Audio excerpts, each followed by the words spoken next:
Hi everyone.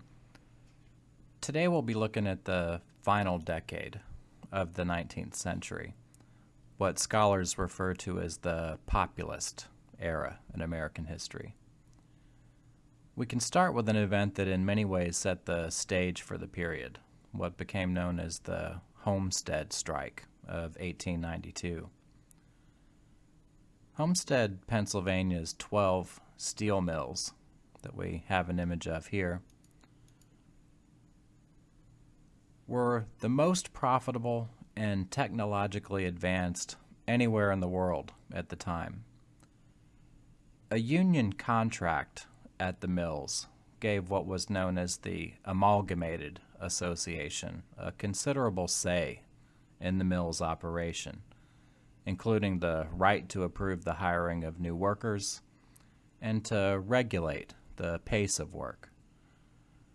But in 1892, Andrew Carnegie and Henry Clay Frick, who we see here with Frick on the right, decided to run the plants on a strictly non-union basis.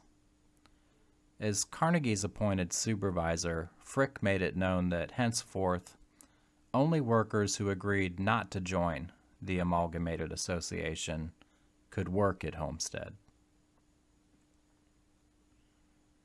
In response, the workers blockaded the steelworks and started to mobilize support from the local community. On July 6, 1892, armed strikers confronted 300 private policemen from what was known as the Pinkerton Detective Agency. Here's a real image from the time, capturing the moment when workers managed to set fire to the barge that had brought the Pinkerton agents to Homestead. 7 workers and 3 of the hired policemen were killed in the violence that ensued, with the Pinkertons finally being forced to retreat. 4 days later, however, as we can see in this photograph, the governor of Pennsylvania dispatched 8,000 state militia to forcibly open the mills on Carnegie and Frick's terms. In the end, the Amalgamated Association was destroyed. The events at Homestead made it clear that neither a powerful labor union nor public opinion could influence the conduct of the largest corporations. 2 competing ideas of freedom in America collided there. One was the employer's definition, based on the notion that property rights, unchecked by union rules or any form of public regulation for that matter, best sustained the public good and the interests of all. Then there was the workers' conception, which stressed economic security and independence from what they considered the tyranny of employers. Over the course of the 1890s, many Americans became convinced that they were being denied economic independence and democratic self-government, both of which were bedrock to popular understandings of freedom at the end of the 19th century. Even as this labor unrest continued to grow, a different kind of uprising was emerging in the South and the Trans-Mississippi West. In response to falling agricultural prices and growing economic dependency in rural parts of the country. In the South, what was known as the sharecropping system locked millions of tenant farmers, both white and black, into cycles of perpetual poverty. The expansion of cotton in places like India, Egypt, and Brazil in the decades that followed the American Civil War led to a glut of cotton on the world market and ever-declining prices. Millions of small farmers fell so deeply into debt that they were threatened with the loss of their land. In the West, farmers who'd mortgaged their property to purchase things like seed, fertilizer, and equipment faced the prospect of losing their farms when they were unable to repay their bank loans. Farmers in both regions, the South and the West, came to believe that their plight originated from the high freight rates charged by railroad companies, excessive interest rates for loans from merchants and bankers, and the fiscal policies of the federal government, which reduced the money supply and helped to push down farm prices. Through what became known as the Farmers' Alliance, we see some of the original members here in this image. Farmers sought to remedy their condition. The Farmers' Alliance was the largest citizens' movement of the 19th century. Founded in Texas in the 1870s, it spread to 43 states by 1890. The Alliance proposed that the federal government set up warehouses where farmers could store their crops until they were sold. We get an idea of what they meant from this image. The government could use the crops as collateral and issue loans to farmers at low interest rates. This, it was believed, would end their dependence on bankers and merchants.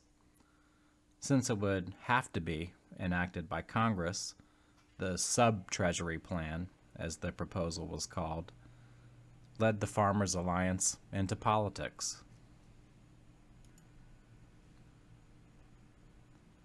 In the early 1890s, the Farmers' Alliance evolved into what became known as the People's Party, or as they were more commonly referred to, the Populists. Populism proved to be the era's greatest political insurgency. Its major bases lay in the cotton and wheat belts of the South and West. To spread their message, the Populists established more than 1,000 local newspapers and sent traveling speakers throughout rural America. Theirs really was the last great political expression of the 19th century vision of America as a commonwealth of small producers whose freedom rested on the ownership of productive property and respect for the dignity of labor. Yet even though the populists used the familiar language of 19th century radicalism, they were not a backward-looking movement. Populists embraced the modern technologies that made large-scale cooperative enterprise possible, such as the railroad, the telegraph, and the national market. They simply looked to the federal government to regulate those technologies in the public interest. The official populist platform, adopted at the party's Omaha, Nebraska convention in 1892, spoke of a nation brought to the verge of moral, political, and material ruin by political corruption and economic inequality. The platform put forth a long list of proposals to restore democracy and economic opportunity, many of which would be adopted during the next half-century. These included such things as the direct election of U.S. senators, government control of the currency, a graduated income tax, that is, one where the more an individual makes, the more they pay, a system of low-cost public financing to enable farmers to market their crops effectively a form of the Farmers Alliance sub-treasury plan, and recognition of the right of workers to form labor unions.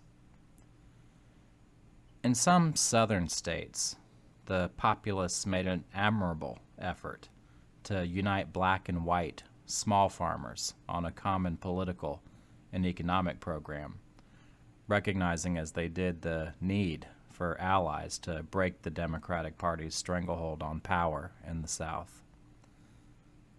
The problem was that Democrats fended off the Southern populist challenge the same way that they had radical Reconstruction, mobilizing whites with warnings about so-called Negro supremacy, intimidating and lynching potential black voters, and stuffing ballot boxes on Election Day. Still, a major economic depression, which began to impact the country in 1893, seemed to create an opportunity for expanding the populist vote. Increased conflicts between capital and labor continued to mark the period as well, as time and time again, employers brought either state or federal authority to bear in order to protect their own economic power or put down threats to public order. In 1894, workers in the company-owned town of Pullman, Illinois, where railroad cars were manufactured, called a strike to protest a reduction in wages. We have an image from the strike here. The American Railway Union announced that its members would refuse to handle trains with Pullman cars. When the boycott crippled national rail service, the administration of President Grover Cleveland, who we see here in this photograph, quite the portly fellow, obtained a federal court injunction ordering the strikers back to work. Federal troops and U.S. Marshals soon occupied railroad centers, like the one in this image, all the way from Chicago, Illinois, to Sacramento, California. Several incidents of violence between troops and strikers erupted. We see one example captured in this artist sketch.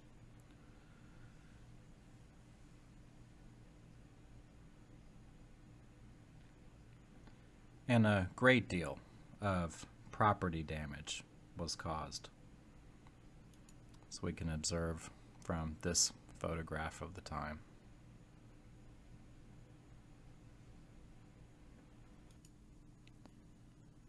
The Pullman strikes of 1894 finally collapsed when the union's leaders were jailed for contempt of court for violating the judicial order for an injunction.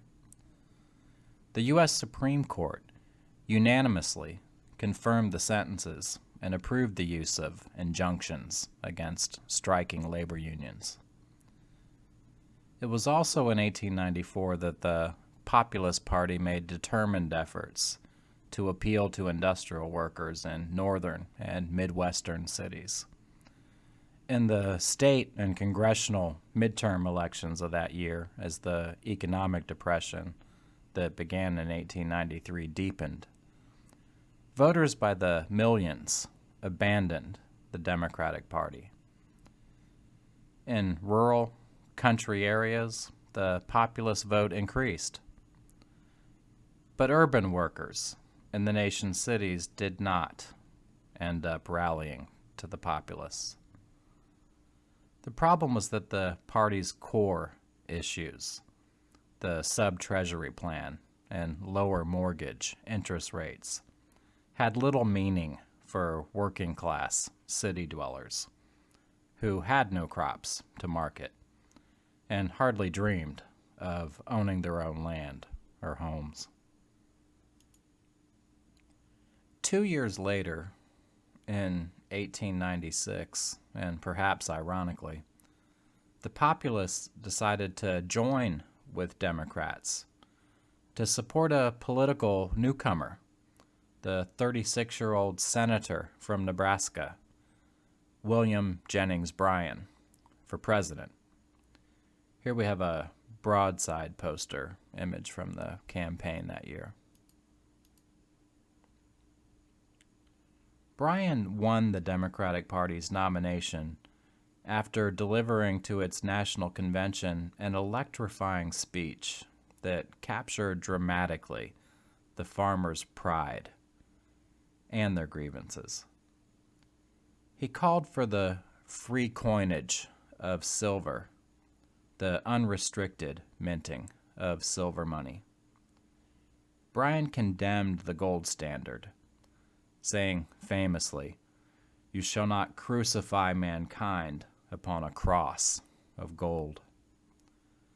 His demand for free silver was the latest expression of the view that increasing the amount of currency in circulation would raise the prices farmers received for their crops and make it easier to pay off their debts. Bryan's nomination wrested control of the Democratic Party away from long dominant leaders within it, like the sitting president, Grover Cleveland, individuals who were closely tied to Eastern business interests. For their part, the Republican Party met Bryan's silver challenge by insisting that gold was the only so-called honest currency. They argued that abandoning the gold standard would destroy business confidence and prevent recovery from the Depression by making creditors unwilling to extend loans. Republicans nominated William McKinley for president in 1896, the governor of Ohio, captured on the campaign trail in this image. Northern business leaders, bankers, and industrialists poured in unheard of at the time $10 million into McKinley's campaign chest, compared to Bryan's $300,000. Still, despite the disparity in the two campaigns' resources, when the votes came in, the results of the 1896 election revealed a country divided along regional lines. Bryan carried the South and West and received 6.5 million votes. McKinley swept the more densely populated and electoral-rich industrial states of the Northeast and Midwest, garnering 7.1 million votes. It was precisely this electoral unification of industrial America, from financiers and managers to workers who voted solidly Republican, that would form the basis of an electoral majority for Republicans in national elections that would not be broken by Democrats until another major economic depression engulfed the nation in 1932.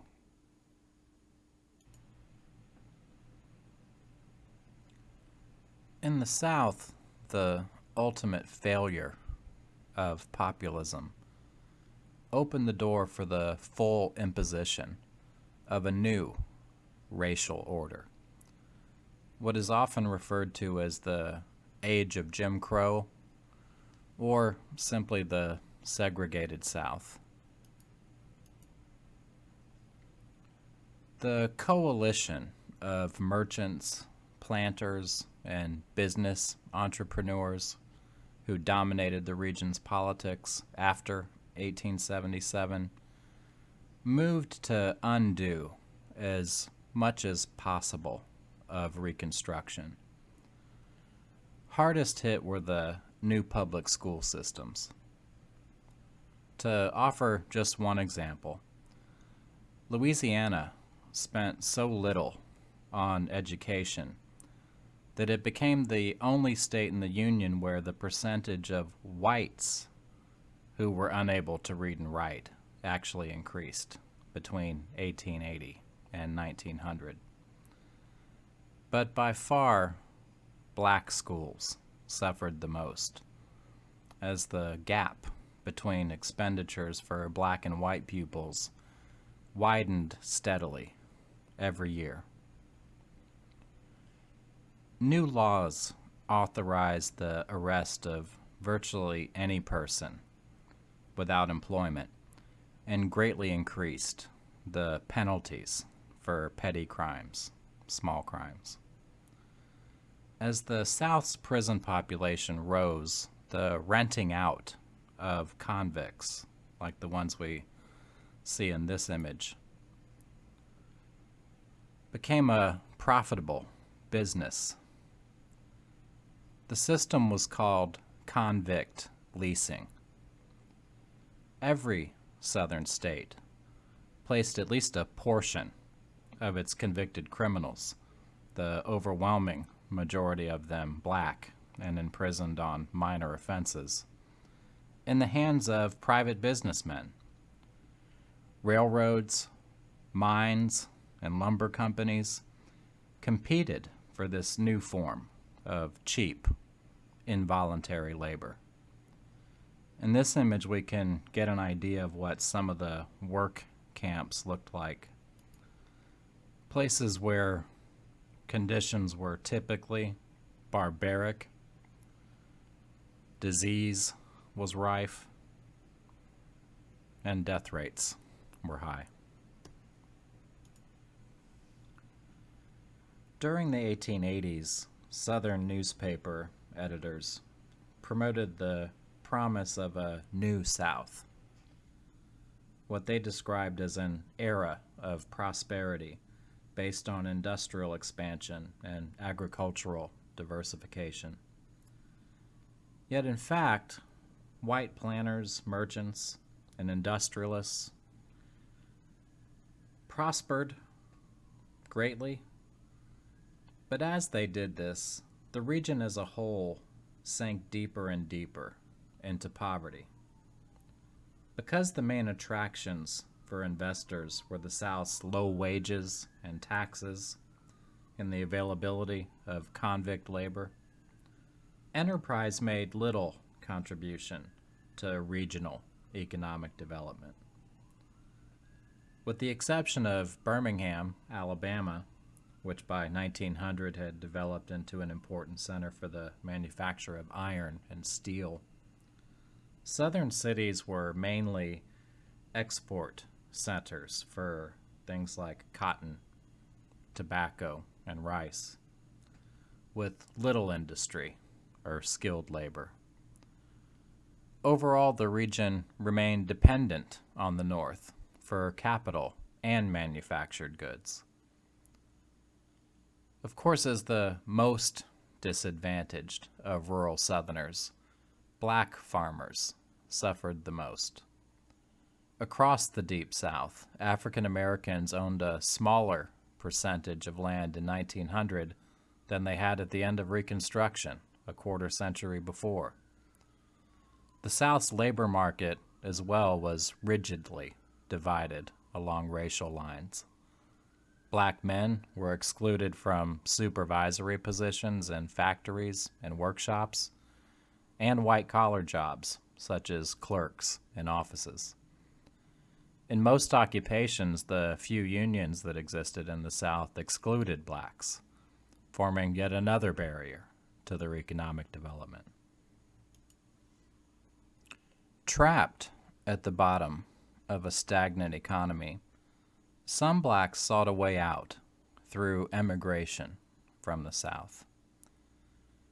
In 1879 and 1880, some 40 to 60,000 African Americans migrated to Kansas.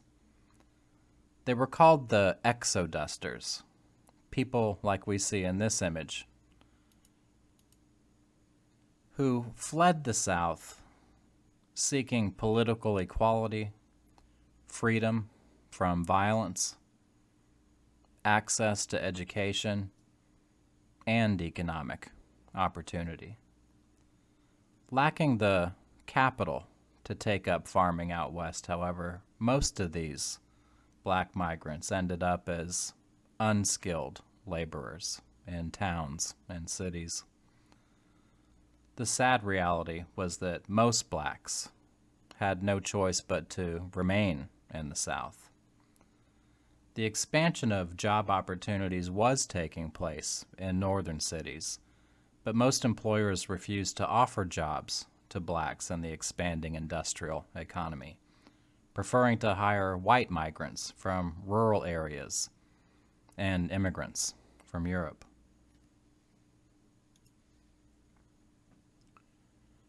Political opportunities for black men virtually disappeared with the collapse of Reconstruction.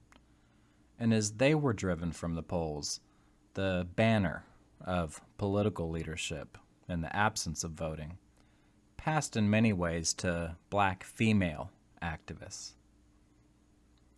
The National Association of Colored Women, founded in 1896, brought together local and regional women's clubs to press for both women's rights and racial uplift.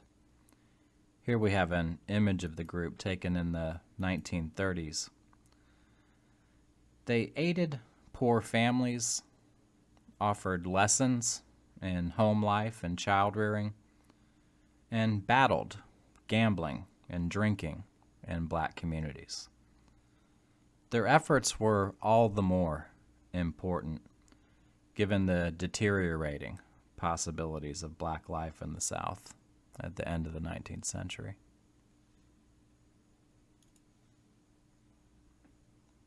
Between 1890 and 1896, every Southern state enacted laws or constitutional provisions meant to eliminate the black vote. Since the 15th Amendment prohibited the use of race as a qualification for the suffrage, Southern legislatures drafted laws that, on paper, appeared colorblind, but that were actually designed to end black voting. The most popular devices were the poll tax, a fee that each citizen had to pay in order to retain the right to vote, literacy tests, which sometimes included the requirement that a prospective voter demonstrate to election officials, who were often illiterate themselves, an understanding of the state's constitution. 6 Southern states also adopted a grandfather clause, which exempted from the new voting requirements descendants of persons who were eligible to vote before the Civil War, when only white men, of course, could cast ballots in the South. The new laws, along with the ever-present threat of violence, proved so effective that as late as 1940, only 3% of adult black Southerners were registered to vote. None of this, of course, could have been accomplished without the tacit approval of Northern politicians and the Supreme Court, both of which signed off on the disfranchisement measures in clear violation of both the 14th and 15th Amendments. Along with disfranchisement, losing the right to vote, the 1890s saw the widespread imposition of segregation in the South. In 1883, in what became known as the Civil Rights Cases, the Supreme Court invalidated the Civil Rights Act of 1875, which had outlawed racial discrimination by hotels, theaters, railroads, and other public facilities. In 1896, in the landmark decision, Plessy v. Ferguson, the court gave its approval to state laws requiring separate facilities for blacks and whites. The case arose in Louisiana, where the legislature had required railroad companies to maintain a separate car or section for black passengers. In an 8-1 decision, the court upheld the Louisiana law, arguing that segregated facilities did not discriminate, so long as they were, quote, separate but equal. Southern states reacted to the Plessy decision by passing laws mandating racial segregation in every aspect of life. We get something of the idea from this image of a public water fountain in a small southern town. Segregation, or Jim Crow, was mandated for schools, hospitals, waiting rooms and toilets, even cemeteries. Despite the thin disguise of equality required by the Supreme Court's separate but equal doctrine, facilities for blacks in the South were either non-existent or markedly inferior. More than a form of racial separation, segregation was one part of an all-encompassing system of white domination, in which each component, disfranchisement, unequal economic status, and inferior education, reinforced the others. Those blacks who sought to challenge the system faced not only overwhelming political and legal power, but also the threat of violent reprisal. In every year between 1883 and 1905, more than 50 persons, the vast majority of them black men falsely accused of raping a white woman, were lynched in the South. That is, publicly murdered by a white mob, an example of which we have in this image.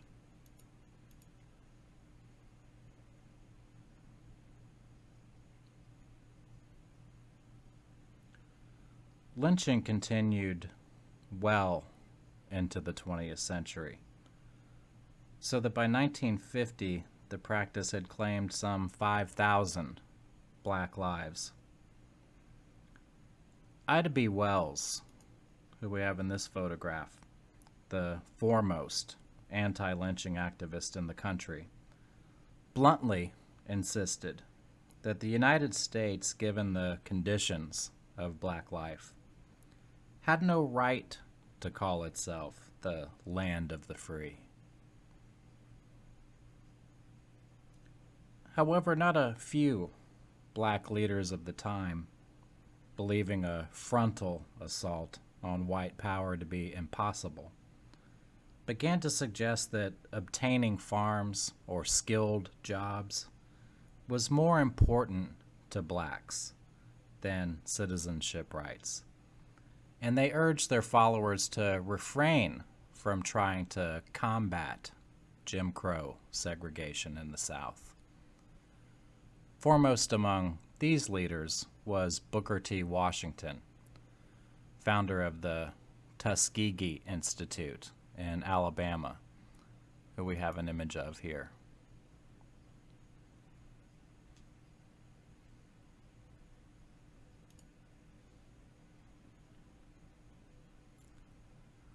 While the South moved to consolidate Jim Crow in the final years of the 19th century, the country at large, especially beginning in the 1890s, witnessed a major shift in the sources of immigration to the United States. 3.5 million newcomers arrived during the decade, seeking jobs in the industrial centers of the North and Midwest. Over half of them arrived not from Ireland, England, Germany, and Scandinavia, the traditional sources of immigration, but from Southern and Eastern Europe, especially Italy and the Russian and Austro-Hungarian empires. Here we see a ship full of migrants to America around the turn of the century, and a recently arrived family against the backdrop of the Statue of Liberty.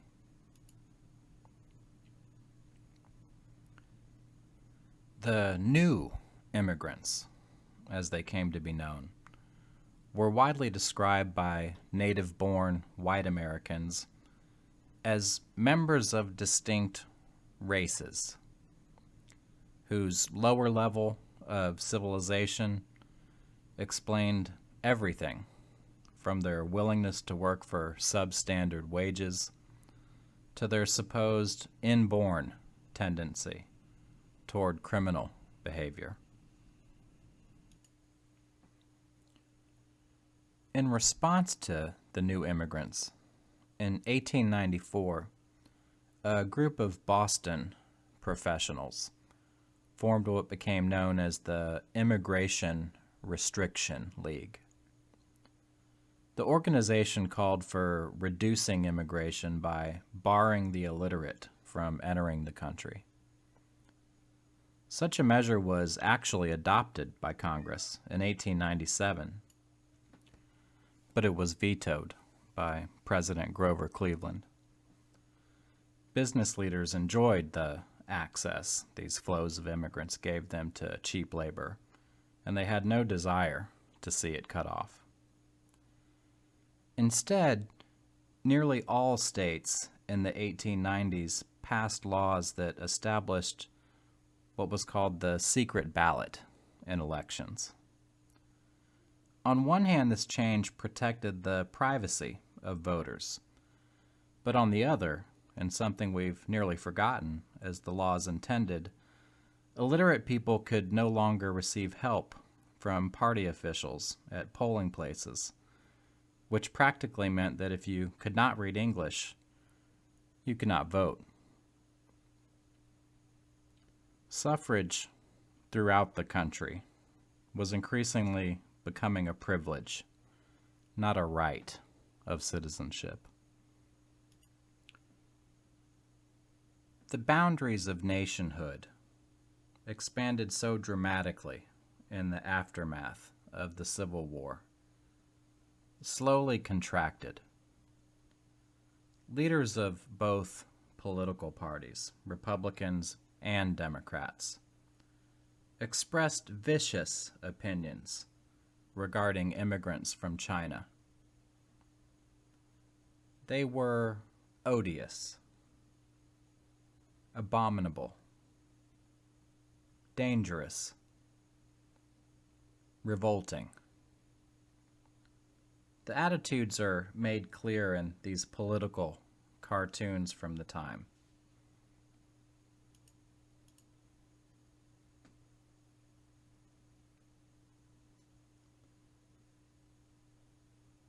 Between 1850 and 1870, nearly all Chinese immigrants were unattached men, brought in by labor contractors to work in western goldfields, on railroad construction, and in factories. But in the early 1870s, entire Chinese families began to immigrate.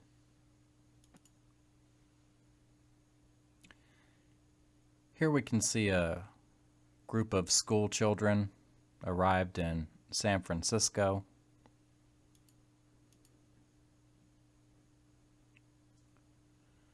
And a portrait of the Wang family, well-known, affluent, and for a while quite respected in the city. In response to the rise in Chinese immigration, Congress in 1875 moved to exclude Chinese women from entering the country. Beginning in 1882, the nation's politicians temporarily excluded immigrants from China from entering the country altogether.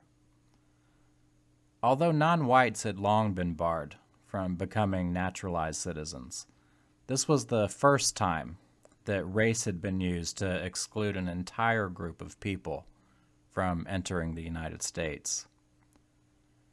Congress renewed the restriction 10 years later and made it permanent in 1902.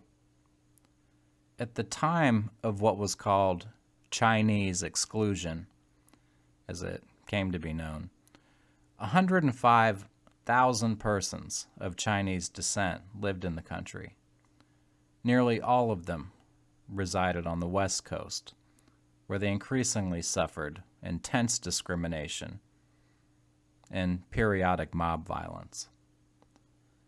In the late 19th century West, thousands of Chinese immigrants were expelled from towns and mining camps, and mobs assaulted Chinese residences and businesses, like those owned by the Wang family in San Francisco.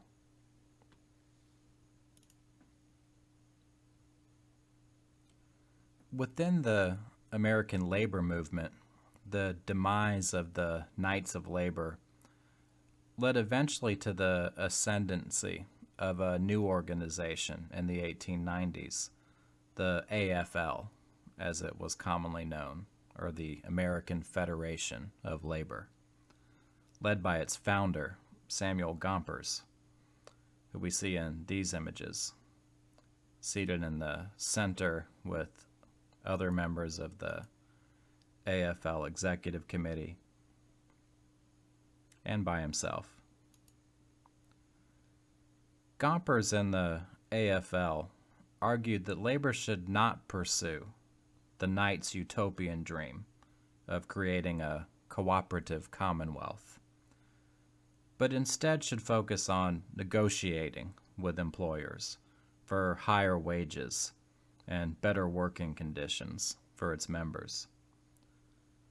This approach on the part of the national labor movement marked a decided shift away from a broadly reformist past to much more limited goals.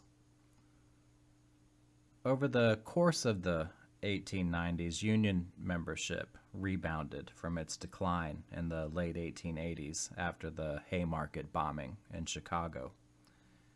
Yet at the same time, in line with the new nativism of the period, the labor movement became less and less inclusive.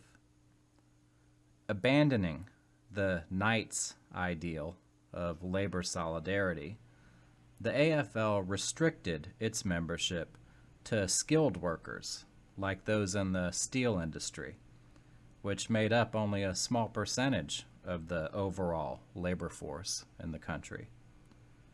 Excluded were the vast majority of unskilled workers, and therefore nearly all blacks, women, and the new immigrants.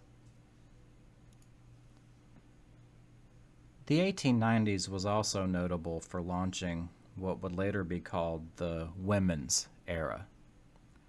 3 consecutive decades during which women, although denied the right to vote, enjoyed larger opportunities than in the past for economic independence, and they played a greater and greater role in the nation's public life. Through a network of women's clubs, temperance associations, and social reform organizations, women exerted a growing influence over public affairs. In 1874, the WCTU, or Women's Christian Temperance Union, was formed. We can see a gathering of the group here in this image. The WCTU grew to become the period's largest female organization, with a membership by 1890 of 150,000. Under the banner of what was characterized as home protection, it moved from demanding things like the prohibition of alcohol, captured in this image of the time, to a comprehensive program of economic and political reform, including the right to vote for women, or at least native-born white women. Not unlike the National Labor Movement and the AFL, the women's movement of the period shifted toward an outlook that was much more in keeping with the prevailing racial attitudes of the day, more in line with the new nativism. The movement continued to argue for women's equality in employment, education, and politics, but with increasing frequency. The native-born, middle-class white women who dominated the suffrage movement claimed their right to vote as educated members of what they called a superior race. Immigrants and former slaves had been enfranchised with ill-advised haste, said Carrie Chapman Catt, president of the National American Woman Suffrage Association, who we see in this photograph. Catt argued that extending the vote to native-born white women like herself would help to counteract what she called the ignorant foreign vote in the North and the dangerous potential for a second Reconstruction in the South. Like other American institutions, the organized movement for woman suffrage made its peace with nativism and racism.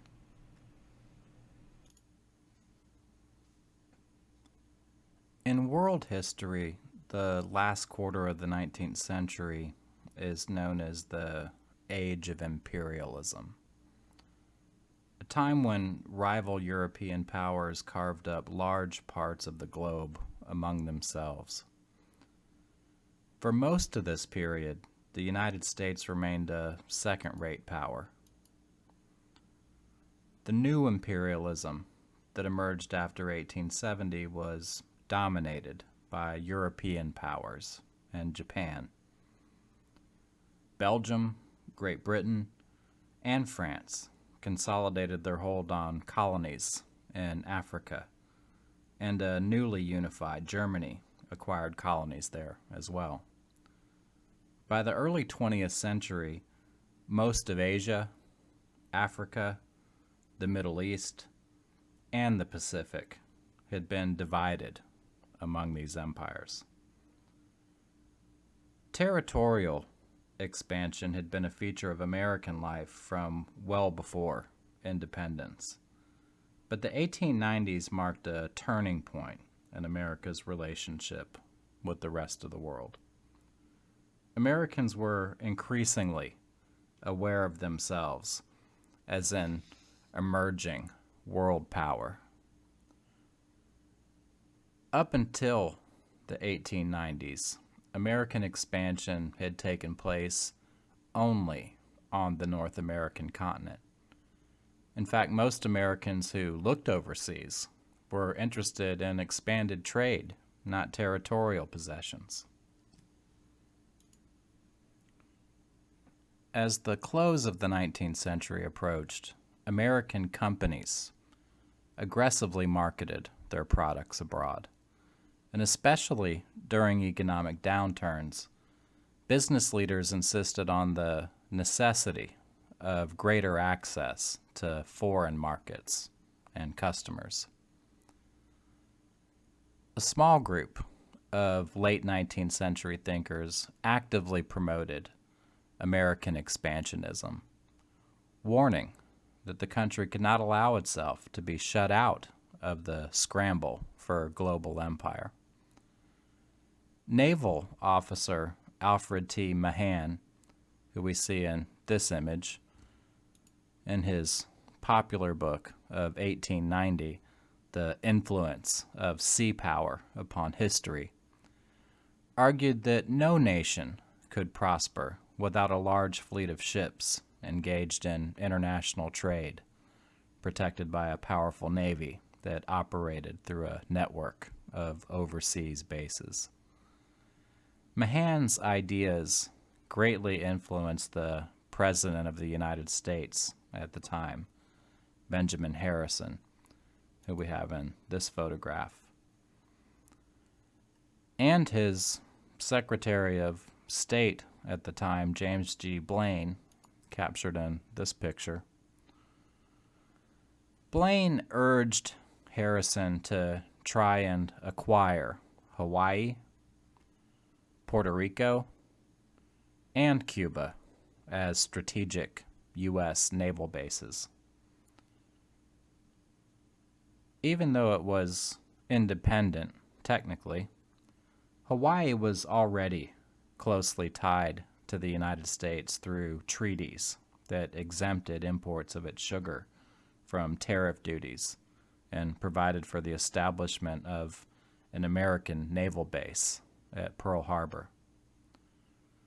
Hawaii's economy was dominated by American-owned sugar plantations that employed a workforce of native islanders, Chinese, Japanese, and Filipino laborers on long-term contracts.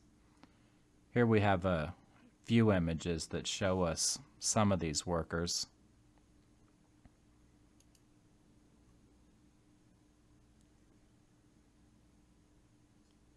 The conditions in which they lived.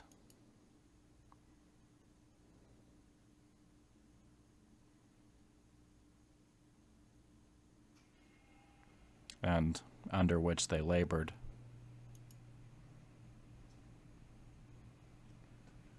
Early in 1893, a group of American planters organized a rebellion that overthrew the Hawaiian government, although annexation to the United States did not occur until 1898.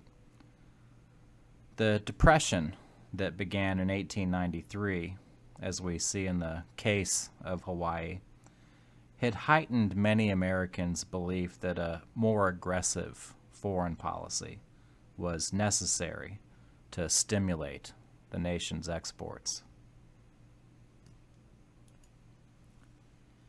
The event that really triggered the rise of the United States as a world power was the Spanish-American War of 1898. The immediate cause of the conflict was Cuba's long struggle for independence from Spain. Demands for American intervention escalated when the U.S. battleship Maine was sunk in Havana Harbor early that year. Here we have an actual image from the incident. Although most likely an accident, the sinking of the Maine was blamed on the Spanish by American officials. After Spain rejected demands for a ceasefire and recognition of Cuban independence, President William McKinley asked Congress for a declaration of war. To ease fears within Cuba of an American takeover of the island, Congress also passed what was known as the Teller Amendment, which stated that the U.S. had no intention of annexing or dominating Cuba in its own right. The war itself lasted only 4 months, resulting in fewer than 400 American combat deaths, and its most decisive engagement, ironically, occurred not in Cuba, but at Manila Bay in the Philippines. Here we see the USS Olympia, one of the battle cruisers sent by the United States to the Pacific. And in this image, we have the pivotal moment of the Battle of Manila Bay when the Spanish cruiser, the Reina Cristina, was sunk by American warships.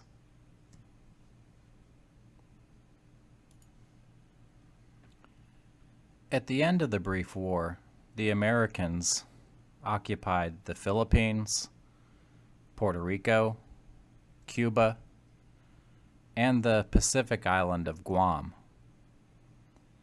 The most famous land battle of the conflict happened at San Juan Hill in Cuba, where Teddy Roosevelt and his Rough Riders, who we see in this photograph, rode into celebrity status, launching Roosevelt's national political career. With the backing of the press, the Spanish-American War escalated from a crusade to aid the suffering Cubans to an imperial venture that ended with the U.S. in possession of a small overseas empire. President William McKinley, who we can see again in this image, became convinced that the United States could neither return the Philippines to Spain nor grant them independence, a status for which he believed the native inhabitants to be unprepared.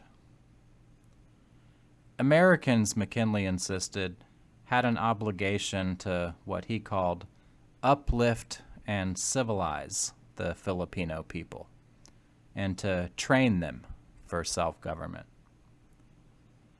Before recognizing Cuban independence, McKinley forced the new government there to approve what was known as the Platt Amendment to the Cuban Constitution, which authorized the U.S. to intervene militarily in the island's affairs whenever it saw fit to do so.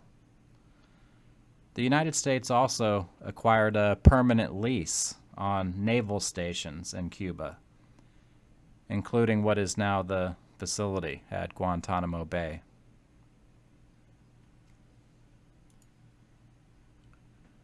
In 1899, soon after the end of the Spanish-American War, Secretary of State John Hay, who we see in this photo, announced what became known as the open door policy, demanding that European powers, which had recently divided China into commercial spheres of influence, grant equal access to American exports. Here we have a political cartoon of the time depicting the carving up of China by European imperial powers and Japan. The open door that Hay spoke of referred to the free movement of goods, not people. Even as the U.S. banned the immigration of Chinese into this country, it insisted on access to the markets and investment opportunities of Asia, particularly China. Many Filipinos, Cubans, and Puerto Ricans had initially welcomed American intervention as a means of getting rid of Spanish colonial power and achieving their independence. When it was not forthcoming in the case of the Philippines, another war erupted. Between 1899 and 1903, the U.S. fought a bloody war of conquest to subdue the Filipino people. In all, 4,200 Americans died in the conflict, compared to over 100,000 Filipinos. What the United States engaged in was nothing less than a war of aggression.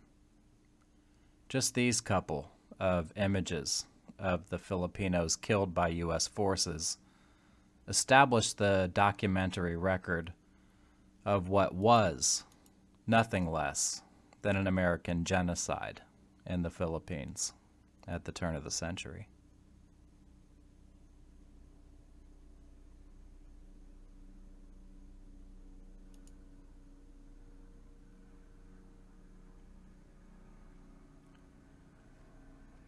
American rule in these new areas of the world also brought with it American racial attitudes. In an 1899 poem, the British writer Rudyard Kipling, who we see in this photograph, urged the United States to take up what he called the white man's burden of imperialism. What he meant was that the domination of non-white peoples by white Europeans and their descendants in America formed the very basis upon which the future progress of civilization rested. Kipling implied that it was only through subjugation at the hands of whites that the darker races of humankind could be expected to advance at all. The idea of the white man's burden is captured here in these two political cartoons from the period.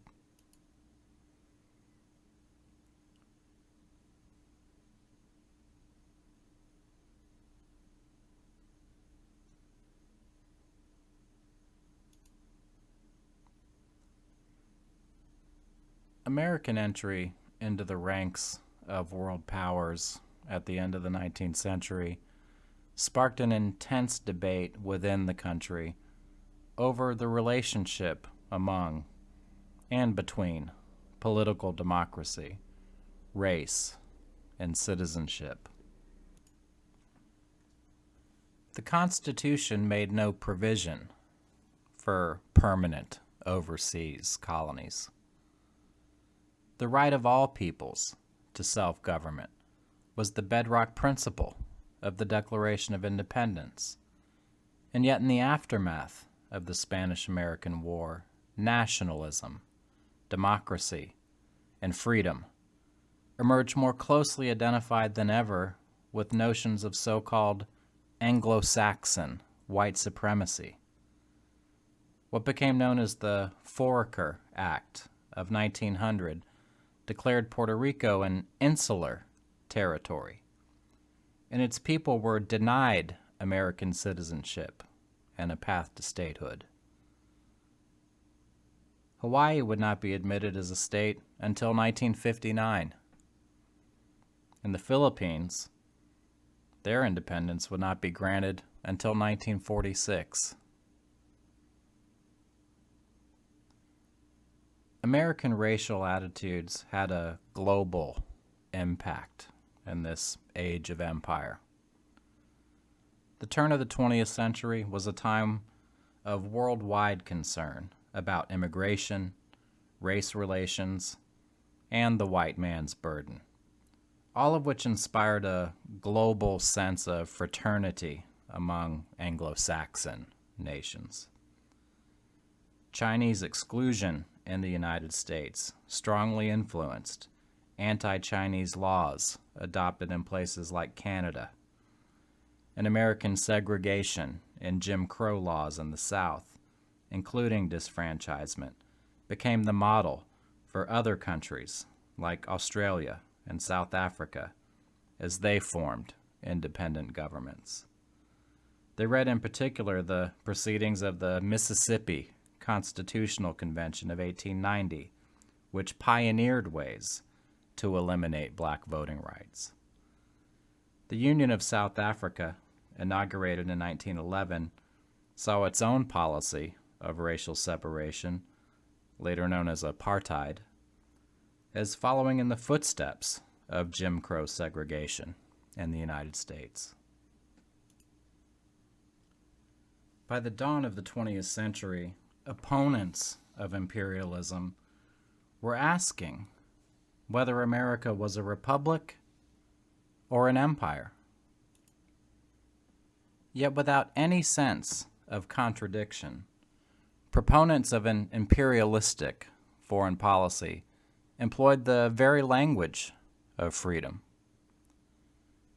The United States was practicing a benevolent imperialism, or so they claimed, rooted in a national mission to uplift backward cultures and spread liberty across the globe.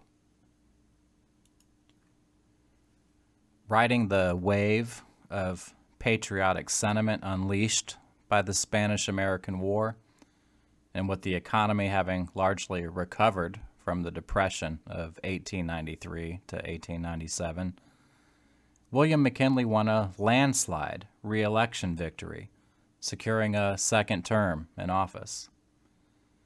The U.S. seemed poised to take its place among the world's great powers.